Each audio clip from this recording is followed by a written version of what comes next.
Un éleveur solitaire attacha une note à une mule épuisée. 3 jours plus tard, 200 mules apparurent à sa ferme. Mais personne n'aurait pu prédire ce que cette demande désespérée allait déclencher à travers la frontière. Elias Mercé se tenait à l'entrée de sa cabane battue par les intempéries, fixant du regard le tonneau de pluie vide qui se moquait de lui par sa sécheresse. Le soleil implacable brûlait son petit lopin de terre, transformant le sol en une argile craquelée et sans vie sous ses bottes. La faim était devenue une douleur familière, qui s'intensifiait chaque jour davantage. La ville la plus proche était à 60 kilomètres, de l'autre côté des Badlands et des canyons rocheux, et son seul cheval était boiteux depuis 2 semaines. À l'ombre du dernier mesquite encore debout se tenait Jasper, sa mule brune têtue. Les côtes de l'animal étaient visibles à travers son pelage poussiéreux, mais ses yeux sombres brillaient toujours d'une lueur féroce, la même volonté obstinée qui les avait maintenus tous les deux en vie. Elias s'approcha et posa sa main rugueuse et calleuse sur le cou de Jasper. Il se souvenait des histoires que son père lui racontait autrefois, à l'époque où les gens de la frontière veillaient encore les uns sur les autres, où la parole d'un homme et l'aide d'un voisin avaient encore un sens. Mais ces jours semblaient aussi lointains que les nuages de pluie qui ne venaient jamais.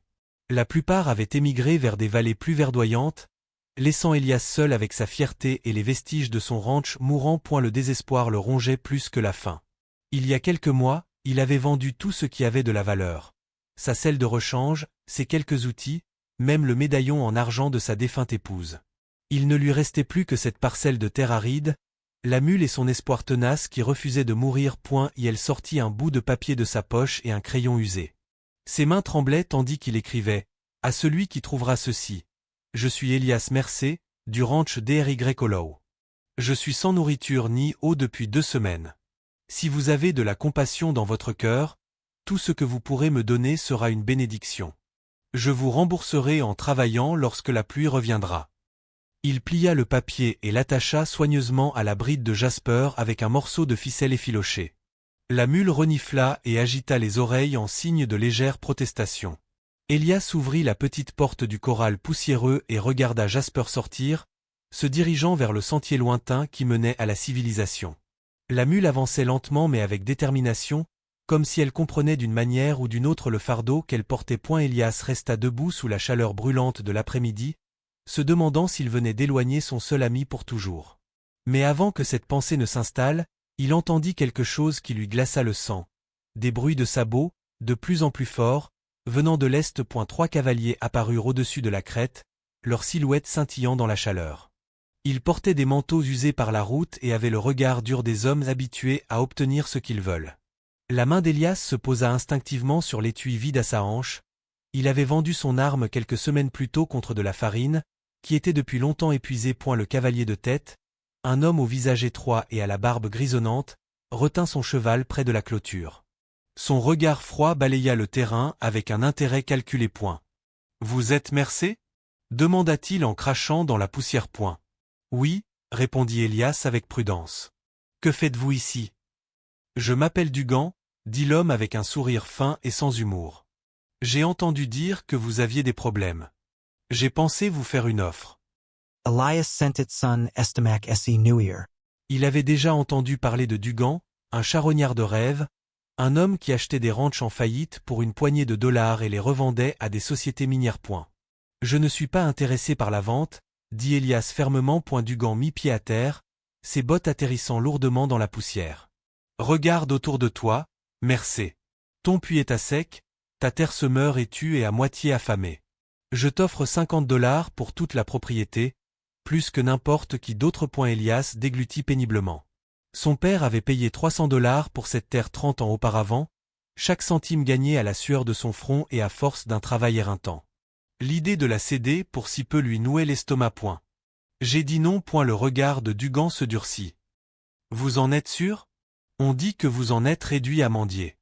J'ai vu votre mule descendre le sentier avec un mot attaché à sa bride. C'est un spectacle pitoyable pour un homme qui se dit éleveur. Elias sentit le sang lui monter au visage. Dugan avait vu Jasper partir. La honte le brûlait plus fort que le soleil lui-même.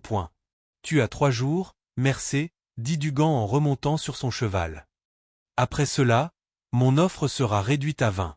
Et si tu es toujours trop fier pour l'accepter ? Il laissa la menace flotter dans l'air comme de la fumée. Les cavaliers firent demi-tour et s'éloignèrent, leur rire s'estompant dans le lointain, laissant Elias seul dans un nuage de poussière. 3 jours, le temps qu'il faudrait à Jasper pour atteindre la colonie la plus proche, si la chance était de son côté. Alors que le soleil disparaissait à l'horizon, peignant le ciel de couleurs sanglantes, Elias ne pouvait pas savoir que sa lettre était déjà entre les mains d'un homme qui allait tout changer. À une trentaine de kilomètres de là, un marchand ambulant nommé Ahmed Cole abreuvait ses chevaux dans un ruisseau asséché lorsqu'il remarqua une mule brune qui buvait en amont. L'animal portait une bride, mais n'avait pas de cavalier. Quelque chose de blanc flottait contre le cuir. « Doucement, mon ami » dit Ahmed doucement, s'approchant avec prudence. La mule leva la tête, mais ne s'écarta pas. Ahmed détacha le papier, le déplia et lut le message. Il fronça les sourcils. Il connaissait le ranch d'Ery Hollow, une étendue de terre mourante où la sécheresse avait chassé la plupart des colons. Ahmed était plus qu'un simple marchand, c'était un homme qui savait comment l'information circulait à la frontière. Il sortit son carnet et commença à griffonner des noms. La famille Carter à Twin Wells avait un surplus de semoule de maïs, les Miller à Sage Bluff avaient des couvertures en trop, et le vieux Joe Granger avait toujours plus de viande séchée qu'il ne pouvait en manger. Il leva les yeux vers l'horizon, la mâchoire serrée. Il ne s'agissait plus seulement d'un seul éleveur. Cela pouvait devenir quelque chose de plus important. Il attacha la mule à son chariot, chargea quelques sacs de haricots, de farine, de sel, tout ce qu'il pouvait donner. Puis il commença à rédiger de nouvelles notes, chacune contenant le même appel à l'aide, mais avec sa signature et sa marque de marchand.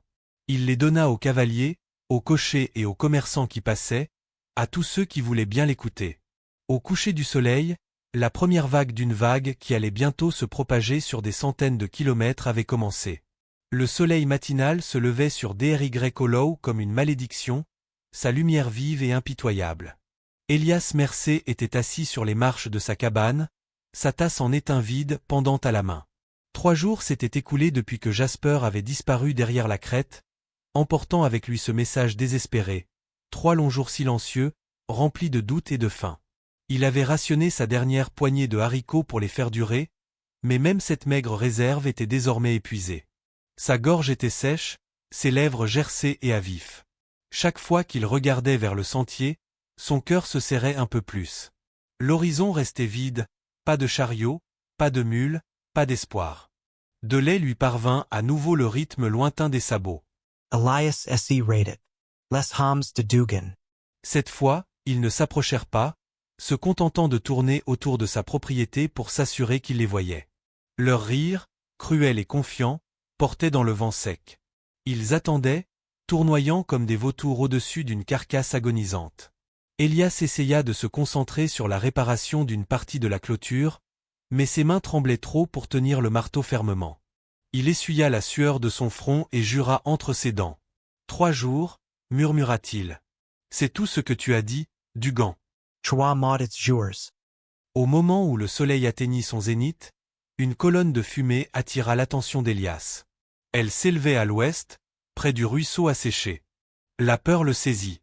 La fumée signifiait la présence de personnes, et dans des moments comme celui-ci, les personnes étaient généralement synonymes d'ennui. Pourtant, il ne pouvait ignorer la possibilité de trouver de l'eau. Il attrapa son seau vide et se mit en route, la chaleur pesant sur lui comme un poids physique. Le simple trajet qui lui prenait habituellement 20 minutes s'étala sur 1 heure, l'épuisement ralentissant son allure. Quand il atteignit enfin le ruisseau, il s'arrêta net. Il y avait là un campement, 3 chariots, une demi-douzaine d'hommes, et une odeur de café et de haricots cuits flottait dans l'air. L'un des hommes, d'âge moyen, au regard bienveillant et à la posture assurée, leva les yeux du feu. « Vous êtes Mercé » demanda-t-il. Elias acquiesça prudemment. « Je m'appelle Henderson » dit l'homme en s'avançant vers lui, la main tendue. « J'ai entendu dire que vous aviez peut-être besoin d'aide. » Elias Franca les Sourcils. Perplex. Entendu dire? Qu'est-ce que vous avez entendu dire? Henderson sourit faiblement et se tourna vers les chariots. Un type nommé Ahmed Cole est passé par ici hier. Il a dit que vous étiez dans une situation difficile, un brave homme qui n'avait pas de chance. Il nous a dit que vous auriez besoin d'un coup de main. Avant qu'Elias n'ait pu répondre, il entendit un braiement familier qui faillit lui faire fléchir les genoux. Jasper sortit de derrière l'un des chariots, l'air en meilleure santé qu'auparavant, 2 outres remplies d'eau attachées à la ceinture.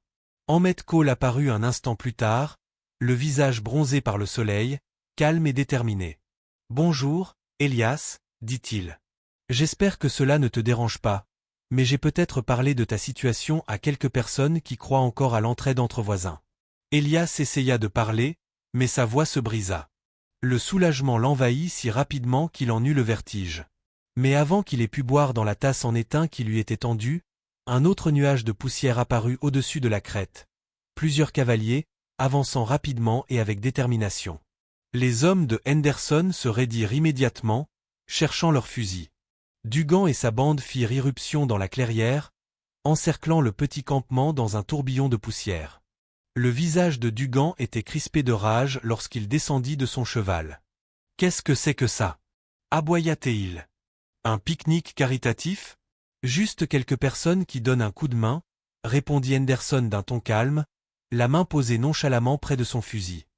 Le regard froid de Dugan balaya le campement. « Vous appelez ça de l'aide ? Pour moi, ça ressemble plutôt à de la pitié. Cet homme a envoyé une lettre de mendicité à travers la moitié de la frontière, comme un quémandeur, et vous êtes tombé dans le panneau. Je n'ai pas menti, dit Elias en se levant péniblement. J'ai simplement demandé de l'aide. De l'aide ? Dugan cracha le mot comme s'il s'agissait d'un poison. Vous avez déclenché quelque chose de dangereux, merci. Si tous les éleveurs en faillite se mettent à envoyer des histoires larmoyantes, tout le territoire va s'effondrer. Les hommes faibles n'ont pas leur place ici, ils nous ralentissent tous. Emmett Esavanka comment.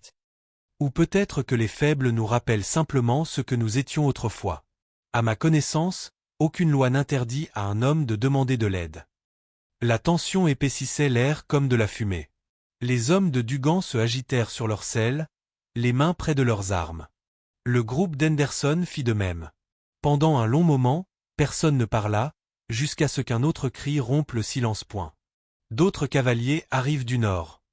Tout le monde se retourna. Au-dessus de la crête, une file de chariots et de cavaliers approchait. Des familles de Twin Wells, Rocky Flat et d'autres colonies qu'Elias n'avait jamais visitées. Ils roulaient vers le camp, soulevant de la poussière derrière eux, leurs chariots chargés de sacs, de tonneaux et de provisions. En moins d'une heure, plus de 30 personnes s'étaient rassemblées autour du ruisseau. Des hommes, des femmes, des enfants, tous transportant de la nourriture, des couvertures, des outils et de l'eau. Certains avaient entendu l'appel à l'aide d'Emmett, d'autres étaient venus parce que quelqu'un leur avait dit qu'un homme nommé Mercé avait besoin d'aide. Dugan perdit son sang-froid. Ça suffit, grogna-t-il d'une voix forte pour que tout le monde l'entende. Ces gens se mêlent de nos affaires privées. J'ai fait une offre honnête à cet homme, $50 pour une terre sans valeur. C'est plus que ce qu'elle vaut. Un vieux fermier au visage buriné sortit de la foule. Une terre sans valeur ? Dit-il. C'est drôle, il me semble que la terre ne meurt que lorsque les hommes cessent de s'en occuper. Des rires sourds et provocateurs parcoururent la foule. Dugan Sarah Les McQuarrs. Il jeta un coup d'œil à ces hommes, mais même semblait mal à l'aise, surpassé en nombre par les colons et leurs familles. Avant qu'il n'ait pu répondre, un nouveau bruit roula sur la plaine.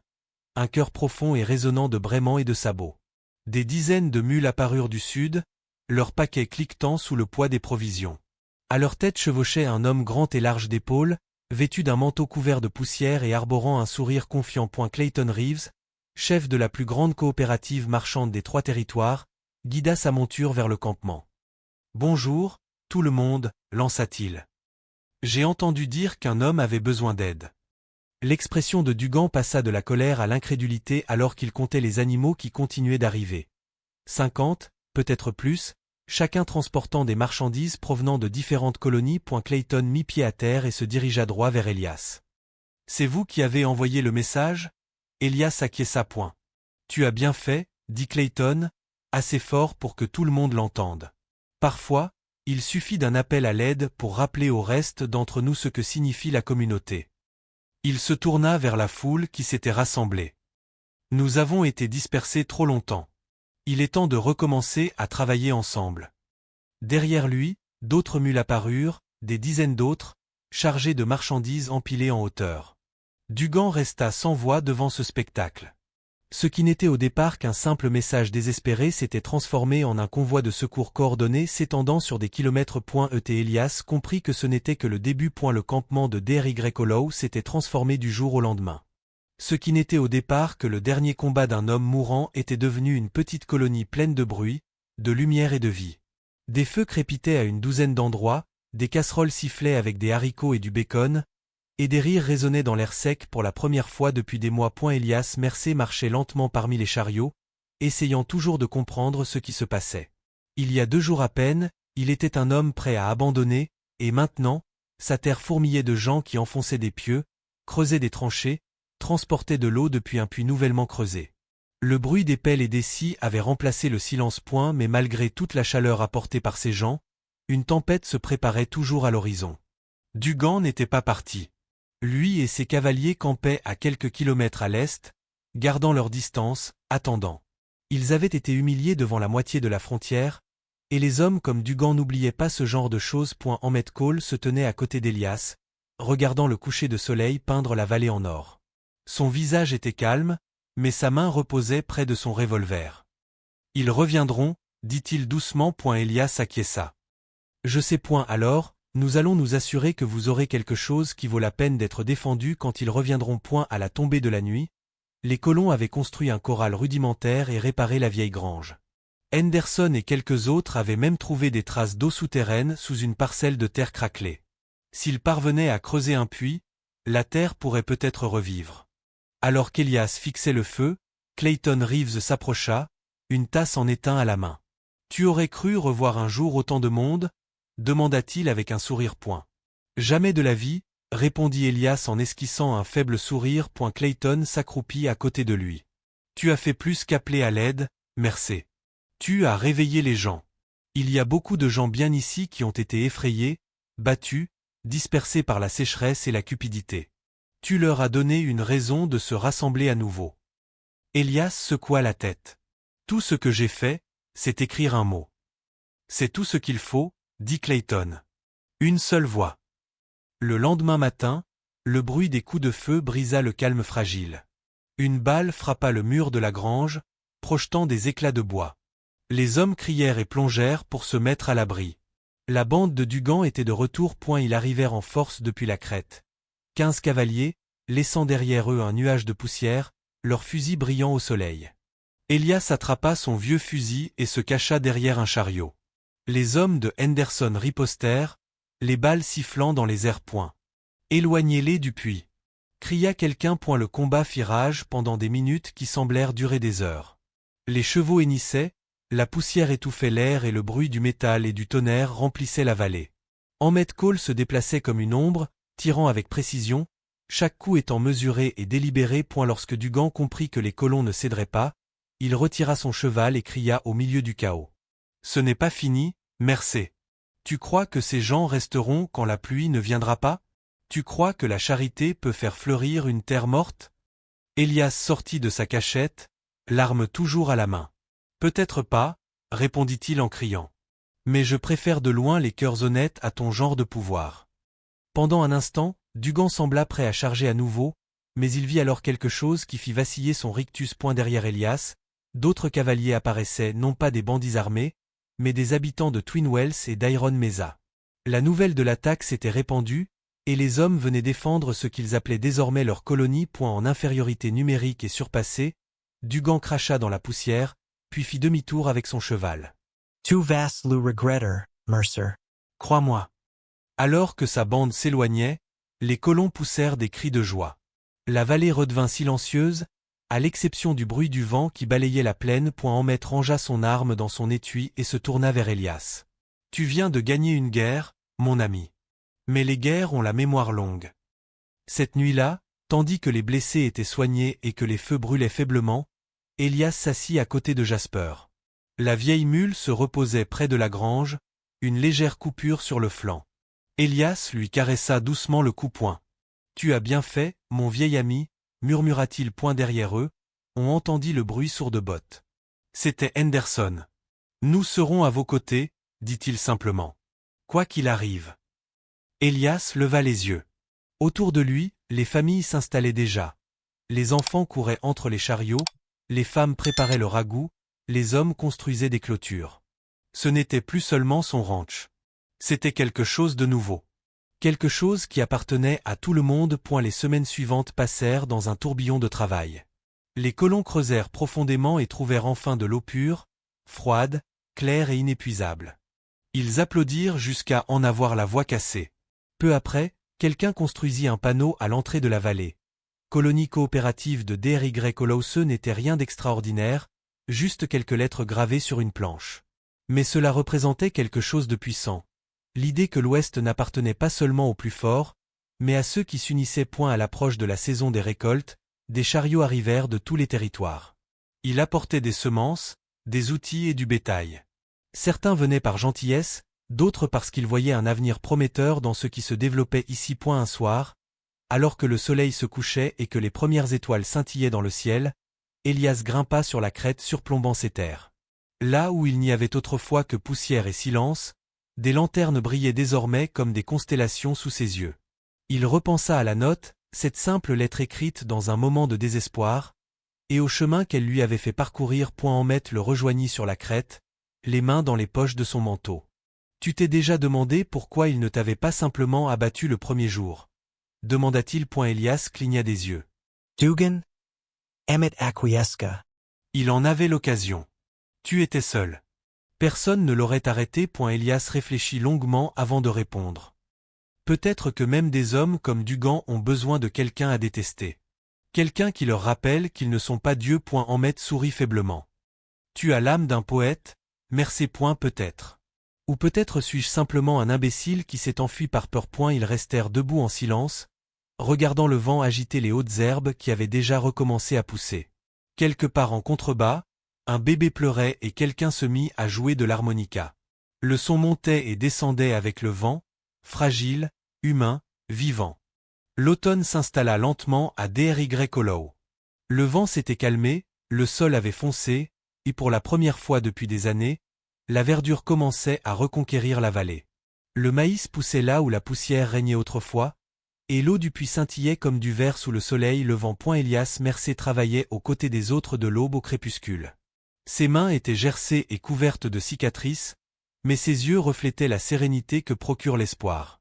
Chaque clou qu'il enfonçait, chaque graine qu'il enterrait lui semblait être une promesse faite à la terre elle-même. Plusieurs mois s'étaient écoulés depuis la fusillade. La vie avait repris son cours, honnête, difficile et fragile. Mais l'Ouest laisse rarement la paix durer longtemps. Le crépuscule approchait lorsqu'Henderson aperçut le premier cavalier à l'horizon. Une silhouette sombre se détachait sur le ciel rouge sang, avançant lentement, délibérément. Elias sortit de la grange et se protégea les yeux de la main. Dugan, murmura-t-il. L'homme chevauchait seul. Pas de groupe d'hommes armés, pas de fusil dans son dos. Son manteau, autrefois élégant, était en lambeaux, son cheval était maigre et boitait. Son visage était recouvert de poussière, et l'arrogance qui le caractérisait autrefois avait disparu. Quand il atteignit le bord du corral, il s'arrêta. Le silence s'abattit sur le campement, les enfants se turent, les outils s'immobilisèrent. Tu es venu te venger ? demanda Emmett, la main posée nonchalamment près de son revolver. Dugan le regarda, puis regarda Elias. Sa voix, lorsqu'elle se fit entendre, était basse et rauque. Non. Je suis venu voir ce qu'était devenu l'imbécile qui a envoyé une lettre au lieu de mourir en silence. Elias ne bougea pas. Tu le regardes. Dugan balaya le campement du regard. Les rangées de maïs, l'eau courante, les gens qui avaient construit quelque chose à partir de rien. Son regard s'adoucit, l'espace d'un instant. J'ai tout perdu, dit-il d'un ton neutre. Les hommes se sont retournés contre moi. Le ranch a disparu. La banque a pris ce qui restait. C'est ça, la justice, hein ? Elias ne dit rien. Je suis venu ici pour voir si ça en valait la peine, continua Dugan. Tout ce discours sur l'espoir et les voisins. On dirait que oui. Il descendit lentement de cheval, ses bottes s'enfonçant dans la boue. Je ne m'attends pas à être pardonné, dit-il. Mais je me suis dit que je pourrais peut-être travailler. Gagner ma vie. Des murmures parcoururent les colons. Emmett Franca les sourcils. Tu t'attends à ce qu'on te fasse confiance après ce que tu as fait ? Dugan acquiesça d'un signe de tête. Non. Mais je pénétrerai de la boue, réparerai des clôtures, Tout ce dont vous aurez besoin. Je ne peux plus monter à cheval. Pas après ce que j'ai fait. Elias observa Longmantle home. Puis il se tourna vers les autres. Personne n'est au-dessus du travail à Dry Hollow. Si un homme est prêt à transpirer, il est le bienvenu. La foule hésita, puis lentement, un par un, ils acquiescèrent point cette nuit-là, sous un ciel étoilé et glacial, Dugan s'assit près du feu, silencieux. Personne ne lui adressa la parole, mais personne ne le repoussa non plus. Jasper s'approcha et donna un petit coup de tête au bras de l'homme, comme s'il sentait que même un vieil ennemi méritait une seconde chance. Les jours devinrent à nouveau des semaines. Dugan travaillait du lever au coucher du soleil, sans jamais se plaindre, sans jamais demander plus que de la nourriture et de l'eau.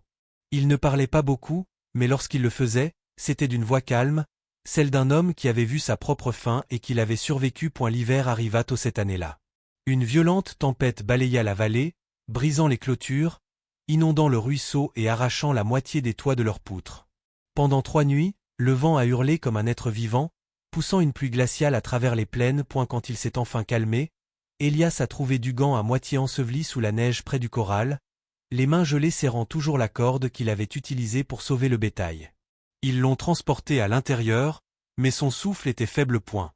Pourquoi êtes-vous resté dehors? Demanda Elias en s'agenouillant à côté de lui. Dugan sourit faiblement. Je ne pouvais pas laisser le bétail se noyer. Je me suis dit que je devais quelque chose à cette terre. Il toussa, les yeux rivés vers la fenêtre. Au-delà de la vitre, la vallée scintillait de blanc sous la pâle lumière du matin. Elle a l'air différente maintenant, murmura-t-il. Meilleur. Elias lui prit la main. Parce que les gens l'ont rendu ainsi. Les lèvres de Dugan esquissèrent un léger sourire. Je suppose que tu avais raison, Mercé. Peut-être que l'Ouest n'est pas en train de mourir. Peut-être qu'il change simplement de main. Sa poigne se relâcha. La tempête à l'extérieur s'apaisa. Ils l'enterrèrent sur la crête surplombant la vallée, sans sermon, sans stèle, juste une simple croix en bois. Seul le bruit du vent dans l'herbe et le murmure d'une centaine de personnes debout en silence se faisaient entendre. Ce printemps-là, le premier poulain naquit à Dry Hollow. Il courut à toute allure à travers le champ, sa crinière scintillant comme du feu au soleil. Les enfants le poursuivirent en riant. La vie était revenue, et avec elle, une sorte de paix que les mots ne pouvaient décrire. Des années plus tard, les voyageurs qui traversaient le territoire parlaient de cet endroit. Ils racontaient qu'une colonie avait été construite sur des terres que personne ne croyait pouvoir habiter à nouveau, où des étrangers devenaient des proches et où même les ennemis trouvaient le repos. Certains appelaient cela un miracle. D'autres appelaient cela la miséricorde. Elias Mercé n'est jamais parti. Il a vieilli là-bas, s'occupant du puits qui les avait tous sauvés. Et quand les gens lui demandaient comment cela s'était produit, comment la supplique d'un seul homme avait donné naissance à un mouvement, il souriait toujours de son sourire tranquille et répondait « Tout a commencé par une lettre.